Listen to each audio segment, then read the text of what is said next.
you're really always looking at the potential and all the positives that go on in these relationships. And this happens a lot with codependents and addicts because we're like, oh, they're so good though. They're so good. When they're good, they're good. But when they're bad, they're bad.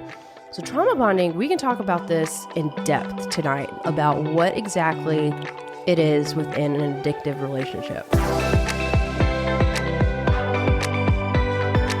Welcome back to another episode of Till the Wheels Fall Off. I'm Matt. I'm Paige. Man, and this crud that's been going around. Tag, you're it. God. Oh, it's awful. It's awful. I'd say I'm sorry, but I mean, we're bonded now. Speaking of bonded, we'll get there. But I feel like the Quaker oatmeal guy is in my head, and he's just making oatmeal and stuffing it into my sinuses all day. That's disgusting. It's what it feels like. Why does it have to be oatmeal? Why couldn't it be something else? I don't know. Oatmeal. It feels like oatmeal. It's just like so thick, and it's clogging my head. And forgive me, I sound like poo, and that's fine. It just is what it is. He's kind of had a man cold. Oh, I don't really do that. Don't even start with me. You kind of do, but it's okay because I understand how you feel because it is miserable. I'm a little offended about this whole man flu thing. Oh, here we go. I've always prided myself on not being the man flu guy. Like when I have fever, I will actually get up and do things, you know? Yeah. You're going to do... Okay, whatever. That's fine. I disagree. All right? Just leave it at that. Happenings in our lives, in our world, not a whole heck of a lot. Still working really hard in the background to introduce some really cool stuff to you guys in the coming months, maybe possibly weeks. Depends on how fast we can get this stuff done. Mm-hmm. It's tough with the whole life. With a whole life? Yeah, with the whole life, like doing other things. Yes, and being sick for a month at once. Yeah, it's been tough, but it's been awesome. So, and also stick around at the end of this episode because we are going to start answering listener questions. Last episode, we answered a question I thought was relevant for a whole episode. I think that one's pretty good. What do you think? Yeah. And then, but I'd like to address questions at the end of every episode. It's like a little segment, questions from listeners. Yep. I think that'll be fun. So stick around. That's a great idea. I love it when you brought that up. That's awesome. Stick around at the end of that. Okay. So we have been having a lot of discussion in the background on the topic of narcissism. Yeah. Narcissism has become the new buzzword of social media, particularly TikTok. If you're not familiar with, are you okay over here? I'm sorry, there is a gnat flying around me and it keeps getting in my face. It's probably from this plant behind me. It doesn't look so hot. Well, the bird's keeping it up. Oh, goodness. Okay. Narcissism. Anyway, narcissism has become like the new buzzword on social media. It is popular. Search results are through the roof. There are more videos about this than you could ever imagine. And I've got a friend who's got a PhD in this stuff. And we were talking and he was like, this is just blowing my mind how popular this has become. He described it like eating at a restaurant like your whole life. And then all of a sudden it's super crowded because everyone finds out about it. Mm-hmm. And you're like, hey, what's going on? Like, why is everyone here? Like, what's with this?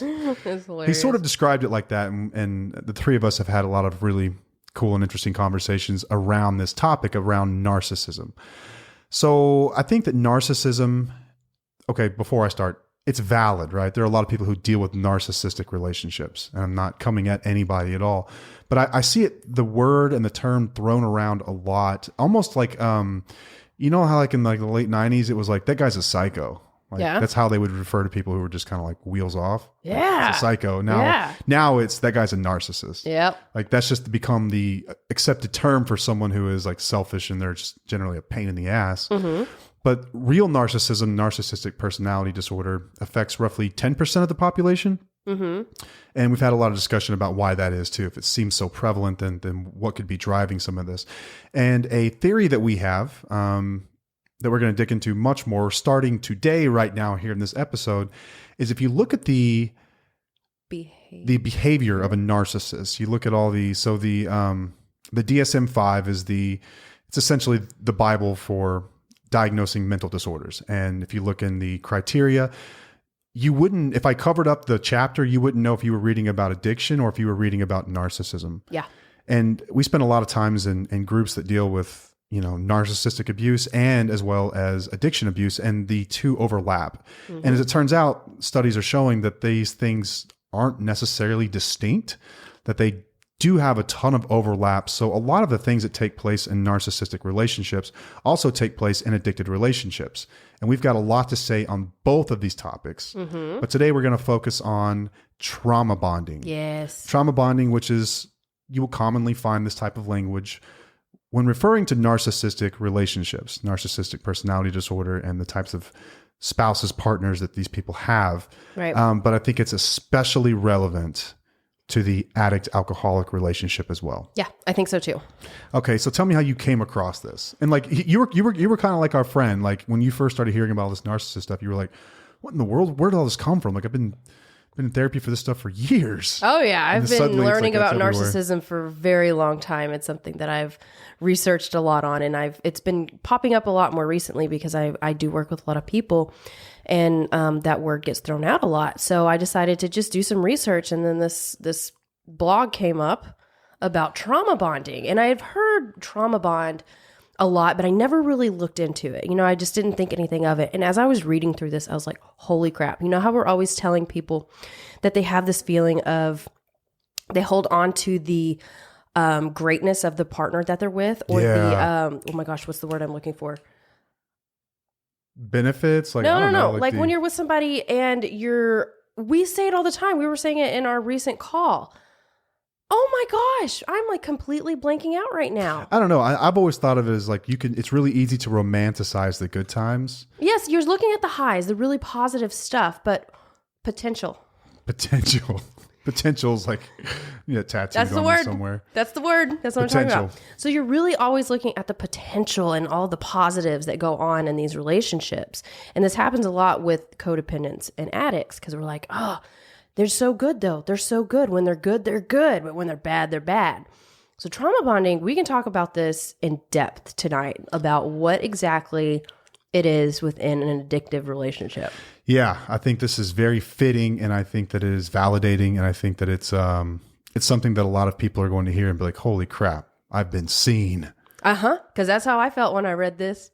So what is a trauma bond? So a trauma bond occurs when someone becomes overly loyal or attached to another individual who exhibits toxic behavior. It's highly prevalent, like we mentioned, in narcissistic relationships where there are repeated cycles of emotional or physical trauma, then followed by these intermittent periods of positive reinforcement. Yes. So it's like a roller coaster. Right. And whenever those positive reinforcements happen, we actually get like a dopamine release. Yeah, it's sort of like it fills a need and it almost becomes like an addiction in itself. Right. That's why the cycle keeps continuing. So derail us just a little bit. You always said like you liked Bad Boys and Projects. Yeah. And it's funny, like this explains it. Like when I was using, you would get these little glimpses and like, oh, I did that. I fixed that. Like that felt really good. Let me go through that again. And so then you go through the lull, like the dip, and you deal with all that crap. But to you, it's worth that rush at the top. Yeah. To feel that rush again, to feel like that closeness, that connection. Drug. Yeah. Man, we are so similar. We really are. We really are. And we were talking about this like romanticizing, right? Like it's so easy in your mind to romanticize good times and forget the bad. Let's just say you have a job that if I asked you on any ordinary day, I would say, how do you like your job? You would say, I kind of hate it if I'm honest. Yeah. But then there are times where you can recall that one time that you got recognition in the meeting and everyone clapped for you. And you're like, man, it's actually a pretty good place to work. Like strong culture. They pay me all right. But if you really look at it, stretch it out over time, this is crap. And it is crap. And over time, the average says that it's generally crap. But we'll look at those couple high moments. It's like toxic positivity because we live in a society where it's like you need to look at the good stuff, look at the positive stuff, be grateful for what you have. And it makes us dismiss the negative when in reality, we need to look at this negative stuff because it is affecting us. Yeah. And it's not too dissimilar from what I've dealt with in my life. And you can relate to this in a different way. Addicts, alcoholics that are recovered, they say it is the... it's the dream of every abnormal drinker to one day think that they can drink like normal people. Like it's an illusion that some people hold on to for the rest of their lives. And it's funny, like we'll be like, knowing what I know about myself and what you know about me and my history, we'll be out on, it always happens on vacation. We'll be out on vacation. We'll see like we were in Maine, whatever, the guy had a beer on the beach and I'm like, oh, that looks really nice. The guy's just like enjoying a beer, like at the sunset. And I bet that's really awesome. And I can romanticize for a moment how cool that would be and how I could probably do that. And then I have to stop real quick and go, wait a second. I never drank like that. Yeah. I drank like a pig. I drank like an idiot. Like I never just had a beer on the beach, you know? But I can romanticize those 1 or 2 times in my life where I got the mix just right and I had a great evening and forget about the years and years and years of crap that I put us through and myself through. Mm-hmm. Yeah, that little rush you get from figuring it out just right that time. Yep. And this is the exact same thing, but it's in a relationship with a partner. Right. It is the exact same thing. Okay, so when it comes to trauma bonded relationships, there are some risk factors, some, let's call them red flags, I would say. Yeah, red flags. So these are things that like, okay, so anyone can develop a trauma bond. Let's just say that. Anyone could develop a trauma bond. Okay. But there are certain characteristics of people that make them more at risk to fall into one of these relationships. Okay. And so one of them is a low self-esteem. Another one is a lack of social support. Mm-hmm. Another one is having financial difficulties. We'll talk about why here in a moment. Childhood maltreatment. So pre-existing trauma of some kind.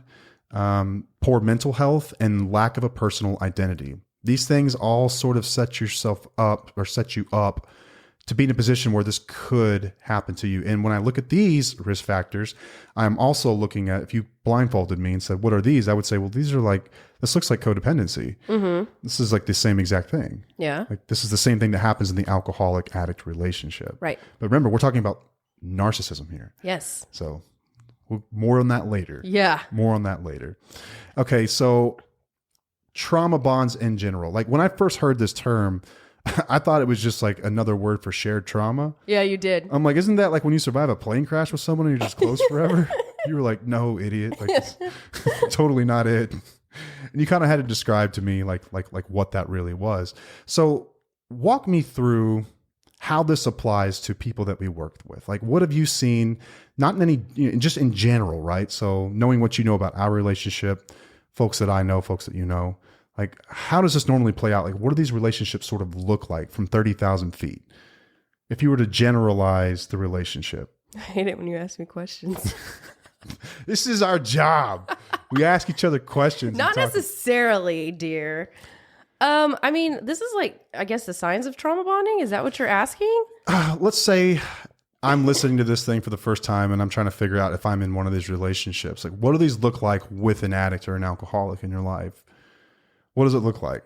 An abusive partner, right? Well, it's a roller coaster ride. Yeah, you're going to be manipulated and gaslit, and then the addict or alcoholic in your life will turn around and say, "I'm sorry, I love you so much. Our relationship is the best." And you have really good times with each other, and that's called love bombing, kind of. And then they screw up again, and you keep giving them this. It's a cycle that just keeps going. Yeah, and behind alcoholism, a lot of the time, is an abusive person. Now, alcohol can lead to severity of the symptoms with abuse, but abuse stands alone as its own thing. Mm-hmm. Like, alcohol doesn't necessarily turn a non-abusive person abusive. Like, that's a misnomer. Like, abuse is inside of that person. Mm-hmm. Alcohol makes it worse. Right. And it triggers more at risk to become physical and violent. Yep. But it's there. Yeah. It's kind of always there. Right. So thinking about these types of relationships, and this is no one in particular, this is just how these things generally play out. You're really going to lose it on this gnat, aren't you? It'll be smushed here in just a second. It's going to go in my mouth when I talk. It's spinning around my face, and I don't know why. Or I'm going to suck it up my nose. Okay, but what we have is generally you will have a lot of times a person who is financially dependent on, usually it's a husband. Yeah. And they've been together for a long time. There are children involved. And so there's an imbalance of power. Right. There's an imbalance of power in the relationship. Yep. So you have a need for this person. Mm-hmm. And the alcoholism exacerbates the abuse, and you go through these periods of time where you feel just lower than low. You feel like you are just, beat to the ground. Like, there's no way I deserve this. And then that person turns around and in the same week sometimes will take you to dinner, will tell you how awesome you are, will tell you how great things are going, how they were sorry for the abuse. And it makes you hopeful. Yeah. You see potential. Right. And then it falls back into this cycle. Yeah. Once again. Yeah. And over time, these periods, these intermittent periods get shorter and shorter and shorter, where the abuse just seems to be ongoing with very little reprieve in these positive, flow periods. Yeah. It just tends to get really nasty. Right. So signs that you're in a trauma bonded relationship. We just touched on one where there is a power imbalance. Yeah. So walk me through a power imbalance. Like, how does this manifest itself? Like, what does this look like when there's a imbalance of power? Well, like you said, the financial power. That's a big one. That might be the biggest. It is a big one. Because, we rely on you to pay our bills. Yeah. And this is just, I'm not saying it's right or it's wrong. I'm just saying this is the way this happens a lot of time, is that the wife, the maternal, will stay home and take care of the kids, take care of the home, and they're reliant financially on the spouse that is, out making money to pay the bills. And so when you look at the balance of power here, it takes away some of your freedom to make choices about, well, if I'm in an abusive relationship, why wouldn't I just leave? Well, we just said it. Like, logistically, sometimes it's like nearly impossible to just pack up and go. It's not impossible, but it is really hard. It makes it way more difficult. You're right. And then another impossible. one is emotional power. So where someone loses their sense of emotional defense and feels defined by the relationship with their abuser. Oh, it becomes like their identity. Mm-hmm. Yeah, that's a tough one. I have. Speak to that. I have very much experience in that with you. Okay. Way back in the day. I was very I was defined by our relationship. I totally lost myself, and everything that you did, I would do. And I don't know why. I could never pinpoint why I did that, but I was just defined by us. It was weird. So like when you looked at yourself, you saw like my partner rather than like Paige, like the awesome individual that you are, you saw just like my partner. Yeah. Okay. Gotcha. That makes sense. I think that happens when we get caught up in these relationships and become, we take pride in our relationships. It become like some people go like way too far with sports teams. Yes. Like their identity becomes like Packers fan or Cowboys fan or whatever. And like that becomes part of your identity. Yeah. Yeah. Makes total sense. Okay. Another sign is that if you have a circle of people around you who don't approve of your relationship. Yeah, this one's really big. There might be something to this. There is something to this. So a lot of people that we do talk to, and I can relate to this. I understand it completely.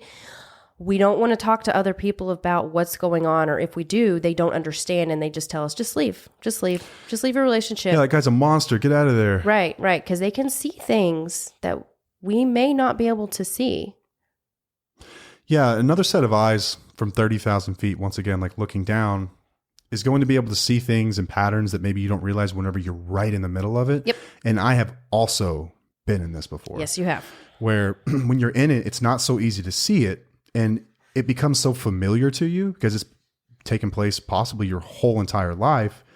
And it's just like the way things are. Yeah. And it's the toughest part is that's that potential piece, right? Like, people, like you think people anyway in their heart. And it's like, well, I know why they do the things they do. And like, that's because of this. They were abused when they were younger, or all these excuses and justifications is really what they are that we make. Mm-hmm. These are red flags though. These are warning signs. Mm-hmm. If you have other people telling you like, that's not right. Right. Because for me, I know that it took a group of people totally outside to see what was going on, to be like, whoa, time out. This is not right. Did you know that? And I was like, what do you mean? Mm-hmm. Seems totally cool. What are you talking about? Right. But deep down, you always knew that there was something that was off. I always knew there was something that was off. That's the thing, is that we know that there's something off, but we just don't know what it is until you start to surround yourself with a support system that's like, here's what it is. And this is, a different perspective on how you can handle this situation. Yeah. So basically, get a support system, listen to them a little bit, even though it hurts. Yep. Another one. So if you conceal negative emotions, so if you're constantly hiding negative emotions and you only really let them out like when you're alone or isolated, you could be in a trauma bond. Right. Because you don't want to say anything to your abuser. No. If you say it to them, they are going to act like the victim. They flip it around. They're going to flip it and make you feel guilty for expressing those feelings. So if you can't have a conversation with your partner about how you're feeling and if it's negative and they, can't actually just talk with you about it, that's unhealthy. That means this is a toxic relationship you're in that you might want to question. Yeah. God, like hearing this stuff, I'm like just having all these moments like, gosh, you know what I mean? I always knew that, I don't know, there was something, I knew that we could work on the validation piece with you. I know that was something that was really hard for you to do. Yeah, definitely was. And it was hard. Like I would hold back a lot of my emotions or my feelings to you because I know that it would make me feel worse. And in a healthy relationship, you don't want to feel worse. You want to feel better. You want to feel safe and comforted and stuff like that. Yeah. If your partner can't hold space for you to feel however you need to feel, and they turn it around and flip it back on you and blame you for all these things and blame you for your emotions, like there could be a sign. Right. Could be a sign. Yep. It could also just be a sign that there's a total asshole. Like, maybe it's not exactly this, but it's a sign. Another one is that you might feel indebted to your abuser. So we talked about like the financial piece, and some of that goes along with this. Like I've heard some really toxic relationship types where the spouse, usually a male, and I'm not beating up on guys, but men tend to be abusers, and men also tend to be narcissists. Like 75% of narcissists are men, I believe. Right. And when it comes to abusers in general, this happens to be a male trait. It is what it is. So I'm just going to speak how it is. I'm not trying to be a jerk or nothing. No, it happens on the other end as well. But it does happen on the other end. I'm not going to say it doesn't. It's just more typical. So for ease of conversation, I'm just going to refer to men doing these things. So a lot of time you'll have a man who earns an income, and like that's supposed to be like the end all be all. Like I pay your bills, I provide for you, I do all this stuff. And they will also hold things over your head. Like, remember that time in 2007 when I was really nice to you and I took you to, wherever it might've been. And remember that time that your grandfather died and I was there for you. Like normal, healthy relationships don't do that. No, they don't hold things over. You don't keep score. Yeah. You've never done that with me. I'm glad to hear that at least. Shit. One thing, right? But and also, we're just trying to make it relatable. Well, I've done things. I'm not perfect. I've done shit like that. I've held things against you. Okay. I can't think of anything like at the top of my head, but yeah, I'm not perfect. Yeah, we're not perfect. Like, don't ever get the impression that we're perfect. No, we're imperfect people just trying to be better. Right. That's it. On the other side of this, because the first thing we just talked about, like, the financial piece and like, look what I've done for you. That's all a way of establishing control. Abusers, more than anything, want control. Oh, yeah. Like they just want control. They want control of you, over your life, over your thoughts, over your actions, your emotions, every bit of it. They want control. And this happens a lot when people are actively using as well. But another piece is that if you've ever made a mistake in the past, they will hold that over your head for the rest of your life. And here's why this is really difficult. All these things we've just discussed, the people that end up with alcoholics, addicts, a lot of the time happen to be empaths. These are people who feel feelings like you would not believe. These are incredibly emotionally genuine people that are introspective, and they are always looking at their part in things. And so, like we've always said, like, it doesn't matter what it is, you've got a part in it, even if it's 1%, right? Yeah. And that's generally, I will say that kind of stuff to people whenever I'm trying to get them to see maybe how they had a part when they were wronged. But the other side of that is that with an empath, they will take that 1% and they will amplify it to like 100. Yeah. And it's like they will disregard bad things that have happened because they look at within themselves like, what did I do wrong? What did I do wrong? Yeah. And it leaves you feeling indebted to your abuser. Yeah. So in an alcoholic addict relationship, it can be very, very tough to deal with. Yeah.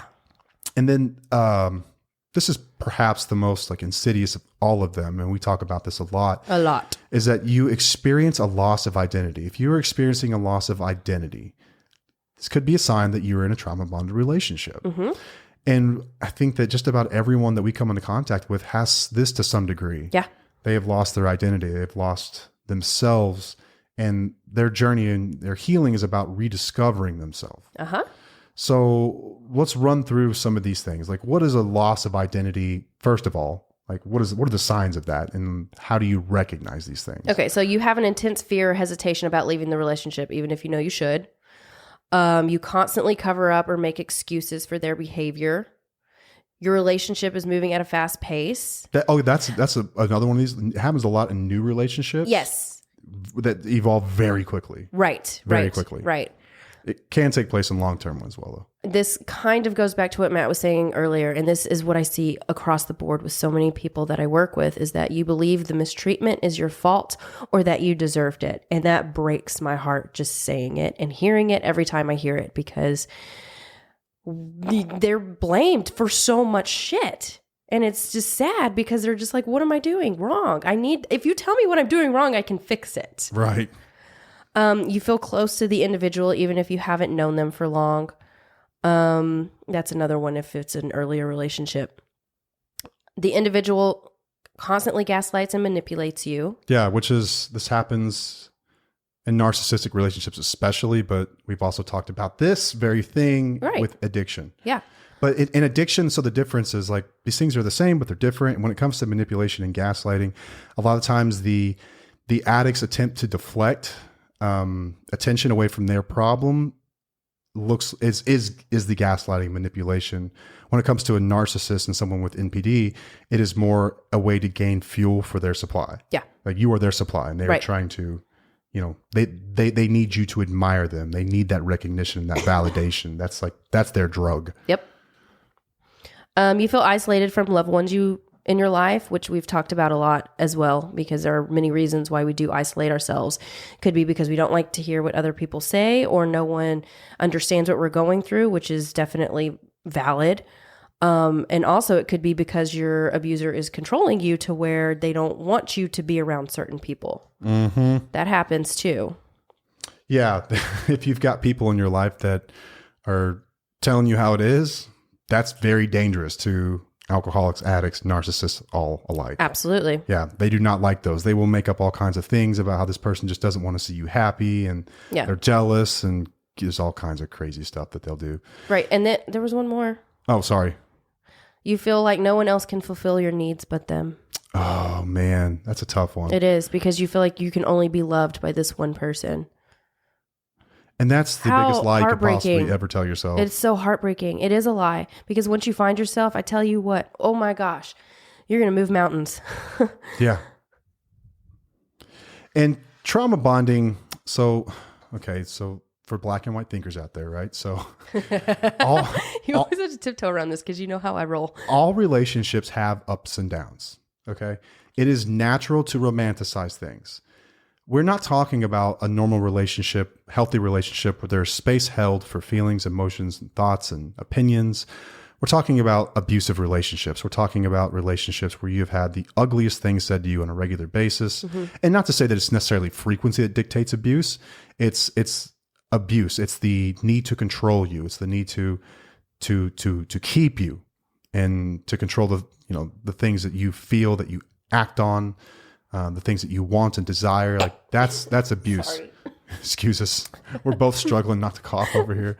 But you can have a healthy relationship and still have ups and downs. That's totally normal. But it's also, you're going to have more of that positive feeling and more of that love feeling than you will the negative. In these types of relationship, it's typically more sadness and fear and negativity than it is, that feeling of safe and security. And so when it comes to trauma bonding, when it comes to narcissistic behavior, when it comes to addiction, alcoholism, all these things, I think that something that you talked about it earlier, potential, something that keeps people around is this thought that they can change this person. Yeah.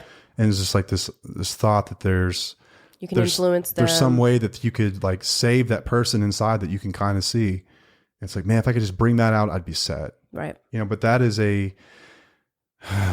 that's an adventure that you could spend the rest of your life on and never get anything done.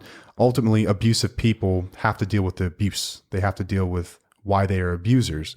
You know, these symptoms aren't going to fix anything. Like, Yep. if you just take away the alcohol, It's still going to happen. yeah, it's still going to happen. If this person is narcissistic, it's still going to happen.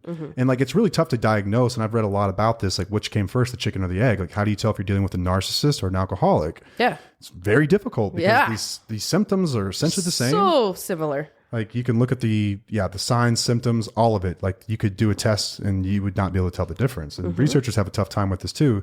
And narcissism and alcoholism are shown to be related, where there is a high frequency of substance abuse disorder in narcissists.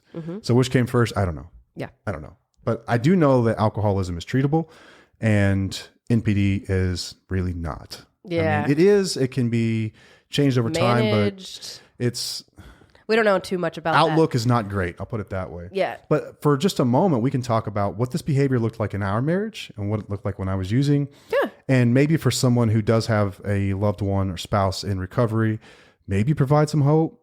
I don't know. Like, what was it like dealing with me, 12 years ago? When you were using? Yeah.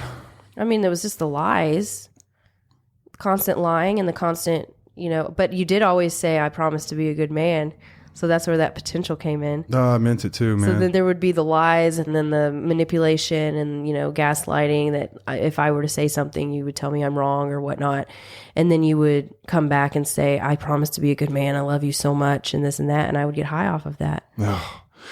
Think about, that breaks my heart hearing that, but you got through it. Well, think about it in terms of some of the things that are more difficult to change, like the self-esteem the low self-esteem that leads to like the grandiose behavior, like the need to feel important all the time, like the entitlement and all that stuff. Like when I was using, I was just like, I was a mess. I was a freaking disaster. Yeah. Like, my emotions were incredibly unstable. You never knew what you were going to get. Oh yeah, that's true.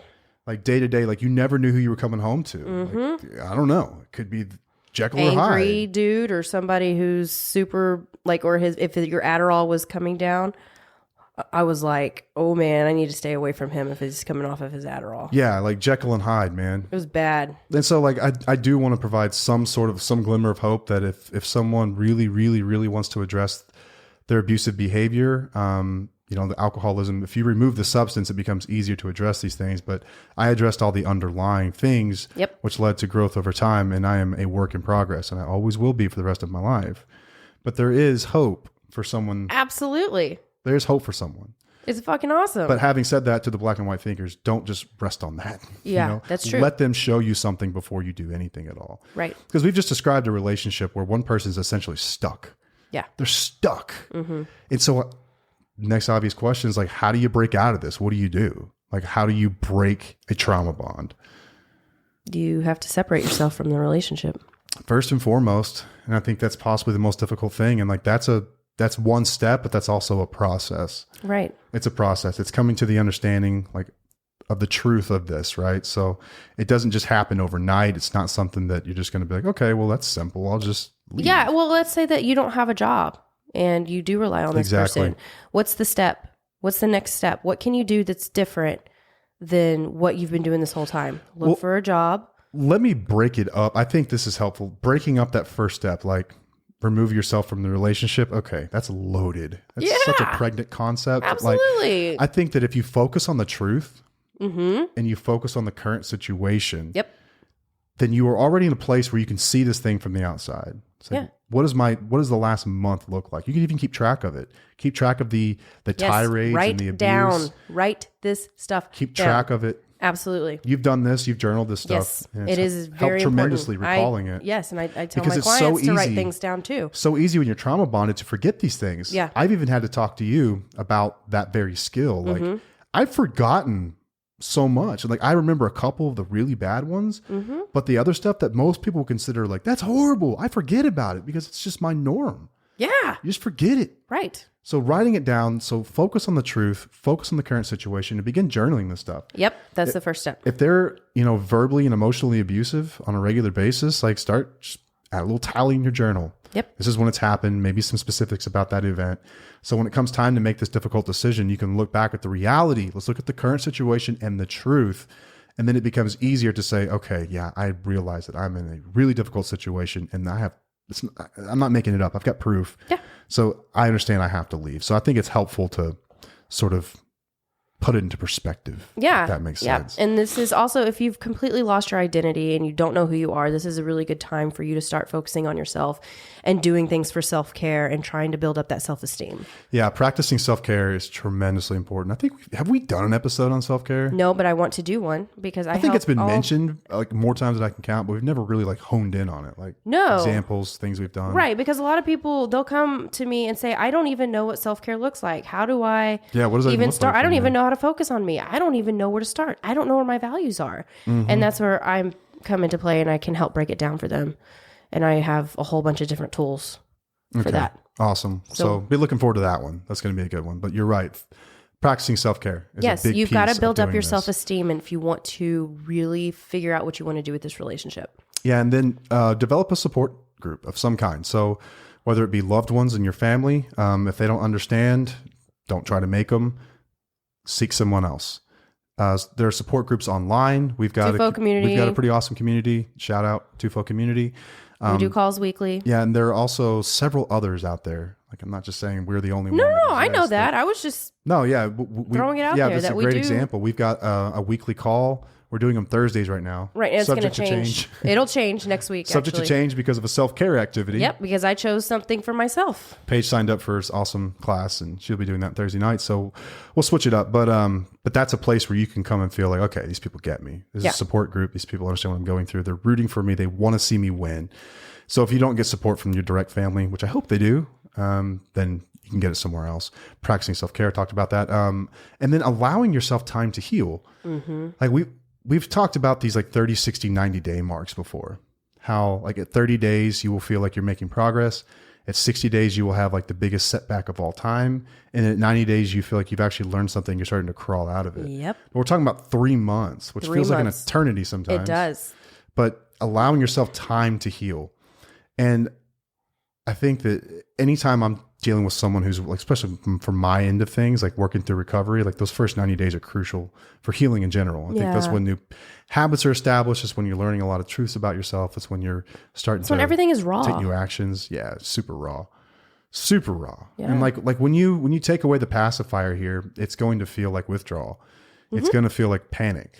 Yeah. Like the way I've always described like massive change in life, it's like, you remember back in the day when radios, you could turn up the radio and get out of the car and then get back in the car and the radio would still be loud. Mm-hmm. Now they're all digital and like they don't do that anymore. Yeah. But like I used to do this to my uncle all the time. I would, if I was over at his house, he had like this old Woody and I would get in. If I knew he was going somewhere that night, I would crank it up like all the way and then shut the door. And so whenever he got in the car, he would start the car. That's what life feels like. Mm-hmm. To me anyway, like whenever I'm undergoing massive changes and I've removed a pacifier of some kind. Yes. Like whenever I got sober, this was like this. I've made other major life changes. Your nerves are just so freaking raw. It's like you're sunburned. And this happens with leaving an unhealthy relationship as well. Absolutely, it's like detoxing. Absolutely. You really do come from, your body goes through the same type of things as detox. It's very similar to what y'all go through. You will be guilt ridden. You will feel like, am I doing the right thing? You know, I screwed up. I need to go back. Like all these things are normal. Okay. Just give yourself time to heal. Yes. Give yourself time. The important thing is to break that cycle and to not dip back into your drug of choice, which would be your partner. Yeah. And then I think the last one, I advise anyone who's really going through this to seek counseling, professional counseling. Yep. Incredibly helpful. Podcasts are great. Books are great. Coaches are awesome. But when it comes to professional counseling, there's no substitute for a professional licensed therapist to walk you through this kind of stuff. Right. A quick break in the action to let you know about an exciting development in the Tufo universe. When we started this thing, we said we would never work with an advertiser or company unless it's something that we believed in and we already use. If you're looking for professional, affordable mental health care, look no further than Taylor Counseling Group, your trusted source for accessible therapy in Texas. Taylor Counseling Group believes that everyone deserves premium mental health care, regardless of their income level. That's why they offer reliable and affordable services at 12 locations across Texas. They've made affordability a priority. They are in-network with most major insurance, and the standard private rate is only $100 per session, significantly lower than many other practices offering the same high-quality therapy. They believe believe that getting the help you need shouldn't drain your wallet. Scheduling an appointment is quick and easy with their convenient online booking tool. No complicated processes or long wait times. They value your time and ensure that you can access the care you deserve without any hassle. At Taylor Counseling Group, they believe in a personalized approach to therapy. The professionally trained counselors offer a diverse range of services, including individual counseling, couples counseling, family therapy, play therapy for children, and even specialized techniques like cognitive processing and existential psychotherapy. They're here to help you navigate life's challenges and develop a personalized treatment plan tailored to your unique goals. Taylor Counseling Group is your partner on the path to mental wellness. Experience professional, affordable care that puts you first. Visit their website, taylorcounselinggroup.com, or call them today to schedule an appointment and tell them Tufo Couple sent you. A link and phone number is going to be available in the show notes. And back to the action. It's extremely important. So hope we've given you some kind of background on trauma bonding and how these buzzwords that you might be hearing about apply to your life. And I think that when we talk about trauma bonding in the realm of alcoholism, addiction, and partnership marriages, it's real. It's as real as anything I've ever come across. Mm-hmm. Like this is to a T. It's textbook. Yes. And I think we could link this somewhere. An awesome article we found that we've kind of worked through to talk about some of the stuff. If anyone has any more questions about it. Yep. Okay. Listener question. I posted it in the community. Oh, did you? I did yesterday. Check out the community. It's in there. Okay. Yeah. It's in the community. Yeah. Okay. Listener question. Okay. Question was, when is a good time to discuss how their addiction affected you in the process? Mm-hmm. This is a great question. Yep. Great question. So, it's very common, and this person is with someone who's recovering, and the addict just wants to forget about the past. They want to sweep it under the rug.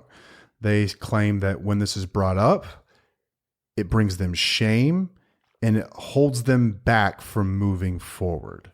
Ooh. And so as the spouse, this person says, I'm still grieving and processing what has happened in the quote unquote past, because their quote unquote past is still this person's present. And they're not just going to allow the stuff to be swept under the rug.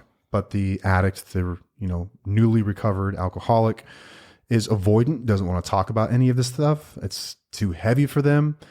And so when is a good time to talk about this? Is there There's not a time frame. Yeah, so It depends on their recovery. what was your experience with this? My experience is that I did not address it for a while because I allowed you to do what you had to do. Because I was proud of you I was grateful that you went and got help, and I was grateful that you had to be in recovery and do what you needed to do.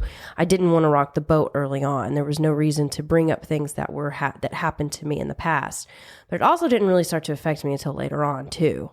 So I don't know if I have the best advice on this because mine was kind of different. I allowed you to do what you had to do. I wasn't going to let things get swept under the rug, and I would bring things up occasionally.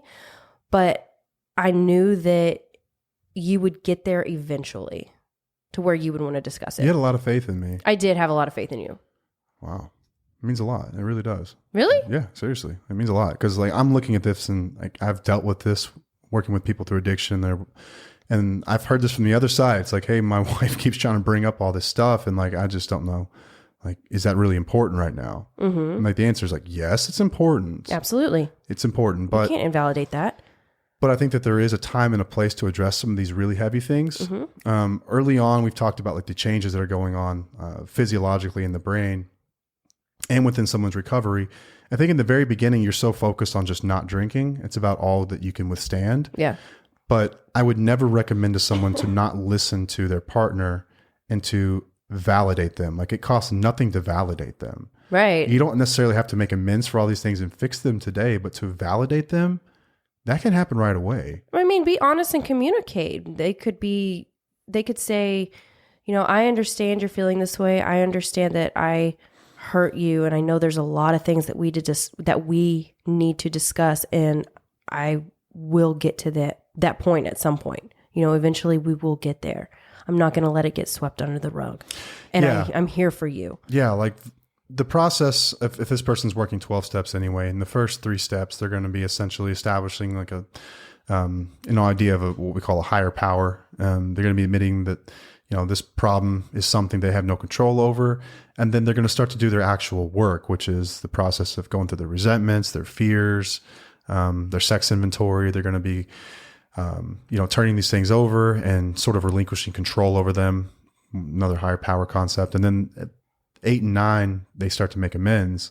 And that's when the stuff really, like the rubber meets the road with amends. Yeah. And depending on the pace that they're working their program, this could take anywhere from 9 months to a year when they're actually at that step. Now, I'm not saying that I think you should be patient 9 months to a year and hope that they get there. Right. I would hope that whoever asked this question would have their partner chime in and listen to this. And I would say to them that the things that you have done need to be acknowledged. Doesn't mean you necessarily have to fix them today, but you need to acknowledge them. Mm-hmm. So as your partner is sitting there talking to you about how they've felt, you need to shut up and listen for a moment and just listen. Yeah. I'm not asking you to fix it. Don't come up with solutions. Just let them talk, damn it, just for a moment. You sit there and listen. Okay? Right. It's their turn. Yes. Sit there and give listen. Them that space. And you get to wear this. This is part of recovery. You have to look the stuff in the face and you have to own it. You did these things. Yep. You have to own them. I'm not saying it's a process of shame. I'm not saying that you're less than. I'm saying you need to listen to your partner and just let them communicate to you how they felt. Let them process that. And then at the end of it, rather than trying to make excuses or justifying or anything else, just say, I understand that's the way you feel. Like, I'm terribly sorry for these things, and just know that I'm working on them. I'm working on these things right now. And if I had it my way, I would have fixed these already, but I'm just not quite there yet. I'm still in a whirlwind trying to figure my own shit out, but I promise you, I acknowledge these things and I will make this right somehow, some way. Mm-hmm. That would be, I would think, like, okay. Ideal. Ideal an answer, right. Something that you could acknowledge and then give them validation and say, okay, yeah, moving forward, I will address these things. But does that take a week? Does that take a month? Does it take a year? I think as a spouse anyway, you should be able to address these things whenever you feel like it. I think that I teach guys that I work with that it's none of your business how they feel. It's none of your business what time frame that they address this stuff on. It's none of your business, dude. You lost control. You've lost control over your entire life. You were not to dictate terms of anything for a little while. Yeah. We'll get back there. Right. But for a while, you just need to let the world kind of just be. Yeah. And if that's part of the world, then you just need to sit there and acknowledge it. And I think for an addict, they feel shame. And that's what's dangerous, is that shame is feeling like this is who I am. This is what I am. Mm-hmm. Whereas I look at recovery as saying like, it's more of like guilt. Like these are things that I've done, but that's not necessarily who I am. Right. I'm trying hard not to cough. I'm sorry. It's not necessarily who I am. These are things that I've done. I acknowledge that I've done these things, but I can make living amends moving forward. And there can be a better tomorrow. Yeah. So if it's conjuring feelings of shame for them, they're going to have to process that on their time. I think it's really helpful though. And anytime you're talking about harms that have done, it's important not to, it's not a contest of who can make who feel worse. Right. Yeah. But just by you telling me what you'd been through, it certainly made me feel like crap, but I needed to hear some of this stuff. That's not our fault. It's not your fault that I felt this way. I felt this way because I had genuine remorse and empathy. Yeah. That's a good thing. That's an emotion I hadn't experienced in quite some time. Right. It is what it is, And if they're working a program and they're in a safe place, then they're going to be able to work through this stuff. Right. And like I said, healthy communication around it. Like you don't necessarily owe them anything as far as like making their life easy. Like you can support them and say, I've been devastated by you. I've been hurt very badly by you. Mm-hmm. So as far as like timing, I think that was great. I hope that answers your question. Yeah, that was great. And I hope the partner would hear that. And be yes, like, okay, please I hope share they made that. some sense of that. Yes. So yeah, I think that wraps it up. That's our listener question for the week. Those are fun. Y'all keep sending those in and we will keep answering them. Uh-huh. Okay. I think that's all we've got this week, right? Yes. Is that it? I feel like there's something we're just missing. I can't remember what it is. I don't know. You're trying so hard not to cough. This is awful. Yes. Let's go. All right. Until next time, I am Matt. I'm Paige. And we'll see you. Bye.